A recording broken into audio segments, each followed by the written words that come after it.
everyone, and welcome back to Coffee Break Programming Lecture 12, and today we'll talk about the input and output in the C++ language, how it's been done and how we can do it also in slightly different manner. And last lecture you had a homework. I hope you all have tried at least to do the homework and have done it correctly. Today we will see the analysis of the homework, and afterwards we'll see those C in and C out operators for input and output, and we will see how to use them.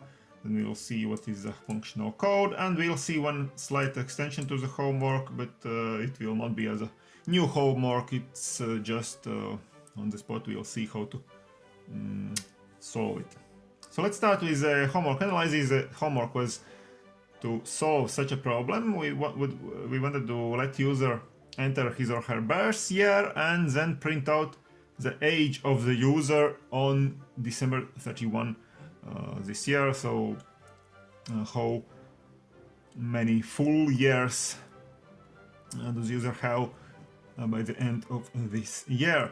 And so now, while thinking about the algorithm of this problem, so we have to start about thinking what variables will we need to solve the problem, because user enters something, we want to calculate something, we want to print out something, we will need some variables to store all this information. And in this case, the most natural solution perhaps would be to have two variables.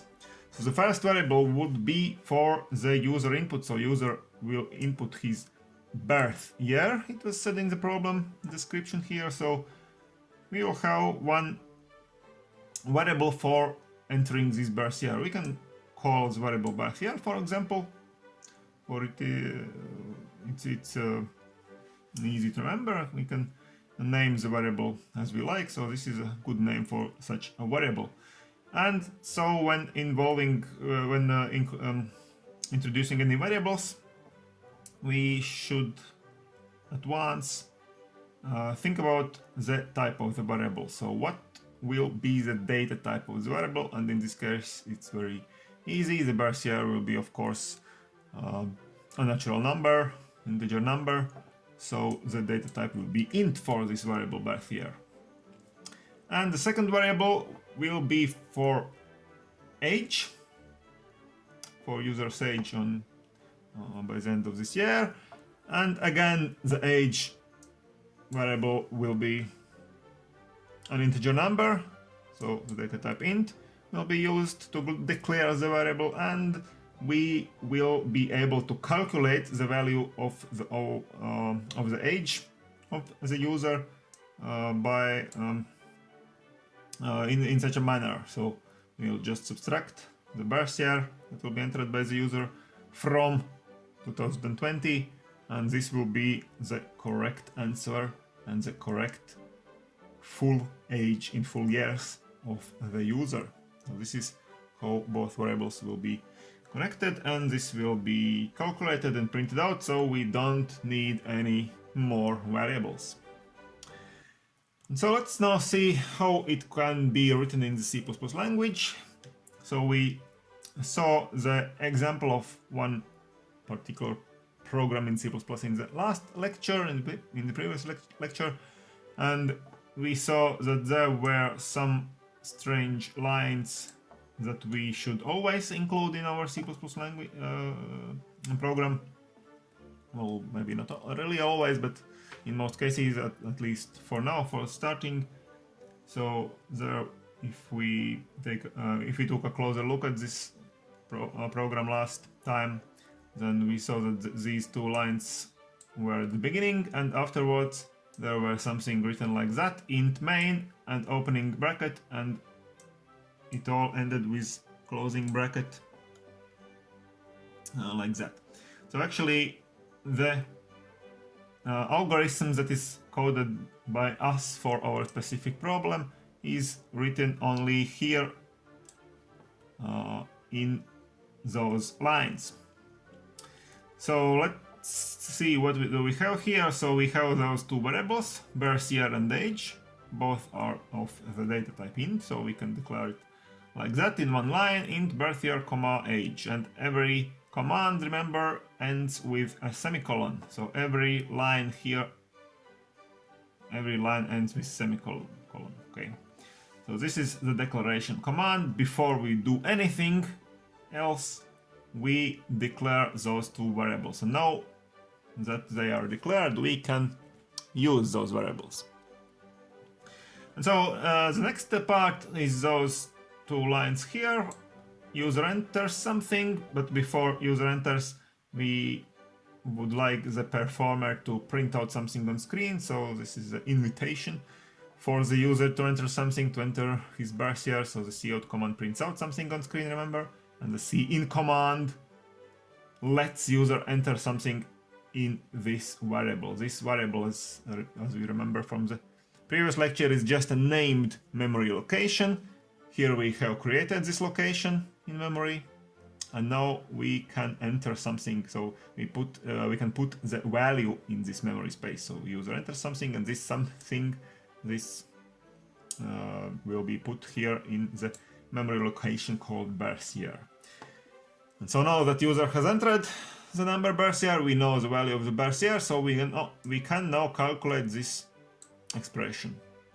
And the expression result, 2020 minus birth year, will be the value of age, and we assign this to our previously declared variable age here. So now the value of age is calculated, and all we have to do is now just print out the result. And here the printing out is being done here in those 4 lines, 4 cout commands.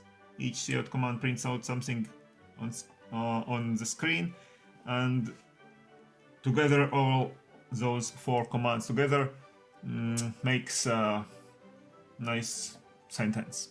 So the first part that is being printed out here is a string, a textual string. Your age on December 21, 2020 is, and we can see that this string here does not end with a new line symbol. So the next printout will follow the same line on the same line. So the next printout is age, the value of age, because the age variable is not put into those quotes. So the value of age will be printed out here, the value we calculated here. Afterwards, still on the same line, will be printed this text because it's again in quotes, text full years and exclamation mark. And afterwards, end line will be printed out, and L, remember, is such a thing that prints out the end of the line. So as if we would have pressed the enter at the end of the line. So this, all those 4 commands together forms one full sentence on one line, and afterwards that line has been ended here. And system pause just lets us see what's being printed out. Okay. So let's now see a bit more about those input and output operators. So let's start with the cout operator, which allows us to print out something on screen. And we saw how the operator is being used. We just write the keyword cout, and then we use such 2 symbols, less than 2 times. And why do we have to write it like this? I will not explain in details here. It's actually quite a complicated thing, and maybe we'll talk about it much later in the course. We'll see. But for now, you just write cout, you write those 2 symbols, and then you can write anything that you want to print out on screen. And anything can be actually only 2 things here. Either it is a value of some variable, like in this case, or it is a text. And if it is a text, of course, it is written in those brackets. Not brackets, but quotes. So in this case, we can print out the value of x or the value of y. And actually, if we want to print out several things one by one. We can do it either like this, as we saw in the previous example, or we can use also just one cout command and print out several things like that by separating them with those strange separating symbols, less or. So in this case, the same two variables can be printed out one by one in one cout command. It can be done like that. And then we saw how we can print out a new line symbol. In the last lecture I showed you those two ways how to do it. So either we print out something called end line, and this is then being written like that without quotes, like a variable, like we print out the value of some variable, or we print out something like that, /n from new line. Also means the same thing, but it is a part of the text. Either it's a text itself, it just put in those quotes, or it can be a part of the text, so we can attach this thing at the end of our text, and then at the end of the text a new line will be printed out. So let's see the previous example again, and here we can see how we can write all those 4 printing commands in one command.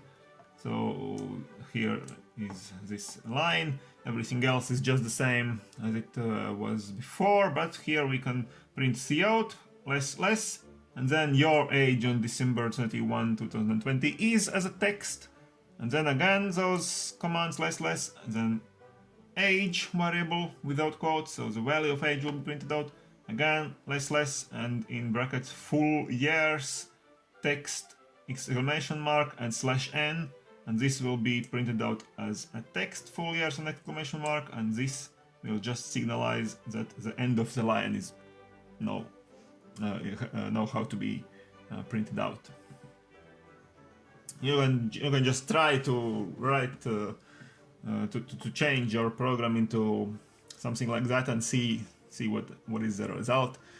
Just try to play a bit with different ways how something can be printed out. Write, for example, this /n, or write end l without quotes, or and see what is the result in each case.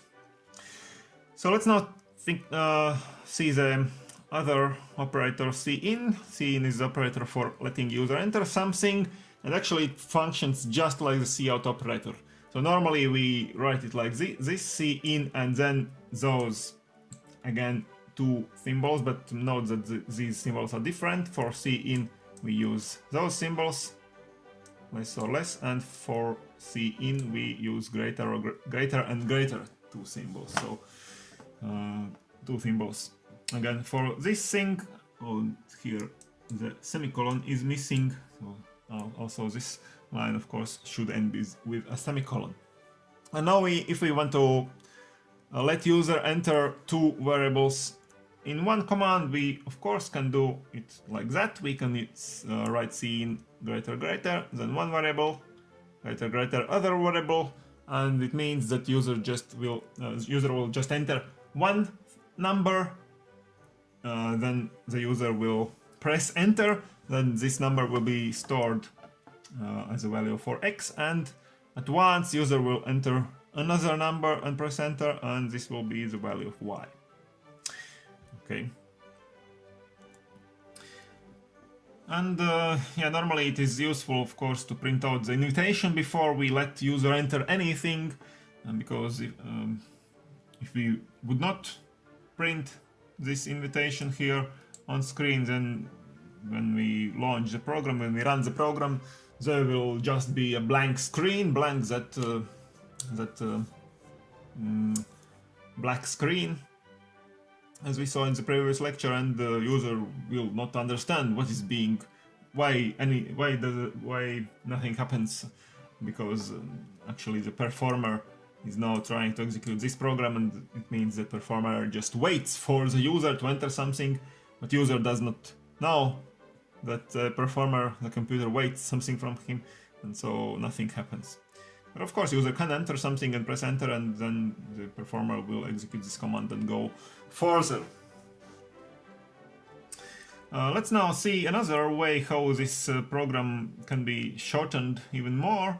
So in the previous version of this program, we saw that we used two variables, birth year and age, and here in this case we see that the age variable is gone. So actually the age variable is not necessary in this very simple program. So we can suffice with just one variable, birth year, and here when user enters birth year, we don't need to create another variable age, because what we can do, we can print out something like that at once without putting its value in another variable. This is a perfectly valid way of doing things. You can print out your age is, and then we print out the expression. So this is a perfectly valid way how we can also write the cout command. 2020 minus birth year, this is an expression, and this value of this expression can be printed out at once. Okay, this is another way how we can shorten our program. And now let's talk about the functional code. The functional code is actually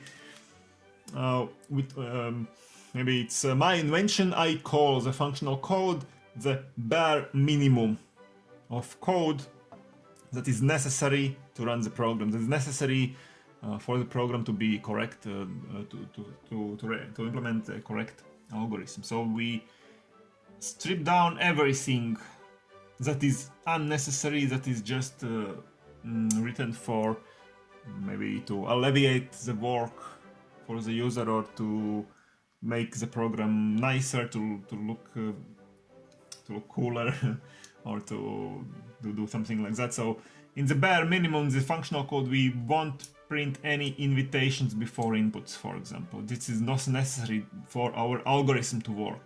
Okay, this is only necessary to let user to know that something is being waited from him. Okay, but this is not necessary for the algorithm to work. Also, no system pause is also a thing that is not necessary for the algorithm to work. It is just for the convenience of the user, so the user can see something and the window doesn't close it so far. No unnecessary variables, no unnecessary printouts. And in this coffee break programming course, we'll also say that no scaffolding will be included in the bare minimum in this functional code. And by scaffolding, I mean these lines that I showed before, that I haven't yet explained. What do those lines do? That those lines will have to be written in order for the program to be able to execute.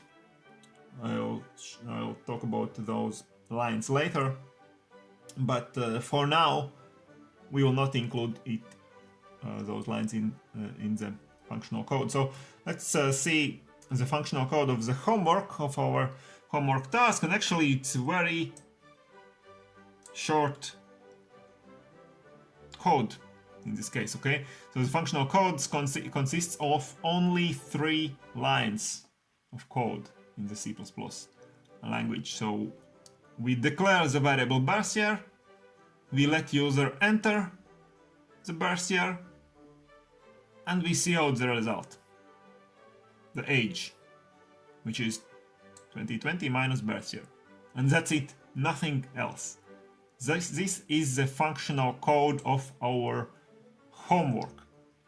So anything else which we saw written is just for making the program better, so to say, or more convenient for user to run, or to look nicer, or just adding some lines that are necessary to really execute the language. But the core, so we can say that the core or the heart of our algorithm lies in those 3 lines. So these are the most important lines, the most important aspect of our algorithm, and this is the shortest description of our algorithm, we can say. Of course, we can also not use such a long name for our variable. We can just call the variable x, and then the algorithm will be even shorter, but this is not our goal here. Okay, so we will use normal names for the variables, but we will use the bare minimum that is necessary. Okay, but of course, when you really write programs, this is just for the teaching purposes here, but when you really write your programs, of course you want to write nice programs, convenient programs, easy to use programs, and then you won't write only the bare minimum. You won't you will write a full program, of course. And now let's just see the extension of the homework, and we'll see what is the bare minimum, what is the functional code of this homework, and what is a normal program. So let user enters again the birth year, but also in this case another thing, the current year. So let's calculate the age of the user on December 31 again of this year meaning this current year, which is being entered by the user, not 2020, but this particular year. And of course, the algorithm is very trivial, and the functional code again consists of only 3 lines here. And in this case, we will need 2 variables because user enters 2 things. So we will use the variable birth year as before, and another variable current year, which is also entered by the user. So this will be another variable. And this variable is again the same data type int, because it's also an integer number. And now the user enters both variables, values for birth year, value for birth year, and value for the current year, and we print out again the age, which is just this. Okay, current year minus birth year. And that's it. The functional code is very simple. The algorithm is very simple. And now if we want to write a full program, then we of course will add all the necessary things. We will add all those lines, this closing bracket. We will add invitations, enter your birth year or what year is now. We will add for the printout some things to make it a normal printout, not just age printed out, but the full sentence, for example. And we will add something like system pause at the end to make user see the result. But the functional code still stays the same as before. Okay, so that's it for today. It was quite a lot of work today. So we saw the analysis of our homework, and then we saw how the cout command works for the output and scene for the input, and how we can make it a bit shorter. And the functional code, we saw that it's something different from the full program, the functional code. And then we saw another problem, the extension of the homework, and how we can also write the functional code for this problem, and afterwards we wrote the full program. Okay, so that's it for today. Be here after some days to see the lecture 13 and subscribe to my channel, and see you soon.